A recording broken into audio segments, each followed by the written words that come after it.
chairperson of Save Ontario Schools. And before I get started, I just want to say, I want to congratulate the Queens Plate community for coming out here. It's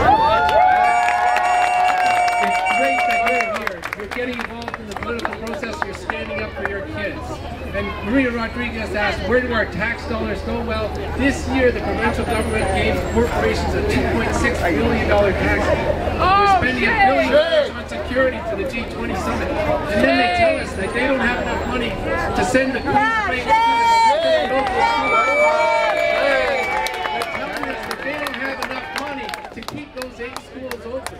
And right now, in there, we hope not, but I think that the majority of trustees are going to be voting to close and sell 8 schools. In other words, they're doing the province's dirty work. And the money is going to be going to pay for repairing and expanding other schools. In other words, they're cannibalizing the system. And this is no way to fund the public education system. Hear, hear.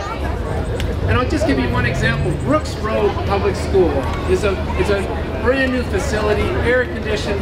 It has 371 students. It's got an active parent group involved there, and it's in the middle of a neighborhood. And they're going to be closing that school. They're going to be closing that school, and they're going to be displacing those 371 students, just like they displaced the Queens Plate students 10 years ago. In all, they're going to be displacing 2,367 students if they vote to close the schools tonight. Shame on them. And why are they doing this? The trustees tell us that we're losing 4,000 students a year. But what they don't tell us is that this year, Toronto Public Schools have 4,000 students more than they expected. And they don't tell us that with full-day kindergarten, we're going to have an additional 17,000 students over the next year. They're not telling us the truth. And they tell us that there are 140,000 fewer children in Ontario in the last 10 years. And that's true. But what they don't tell us is that in the next 20 years, there's going to be 600,000 more students in this province. And if they vote to close and sell schools, where are those kids going to go? They're going to end up on a bus out of their neighborhood, just like the Queens Plate students are now. And they talk about consulting with communities.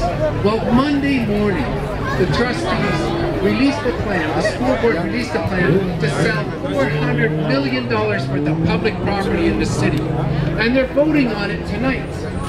2 days later, there's been no opportunity for the public, for us, to look at that plan and to see how it's going to impact our communities and our children. But it doesn't have to be this way. When the trustees have the guts to stand up to the provincial government and say that they're not going to be paying for our education system by cannibalizing it, then they wouldn't have to make cuts to staff and programs and maintenance. They won't have to close schools. They'll be able to send the Queens Plate students to their local school. And when they tell Premier McGuinty that they're not going to do his dirty work anymore, then the Premier will be forced to fund our schools properly.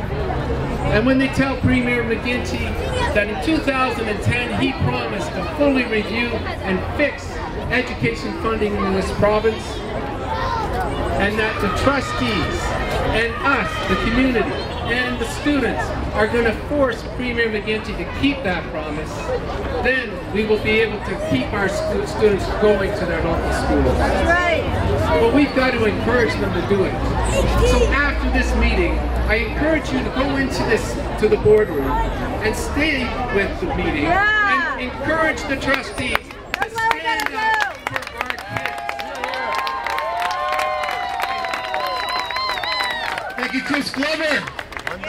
We're saving our schools today. We're saving our children today. Next to the mic, brothers and sisters, I'm bringing up Sam.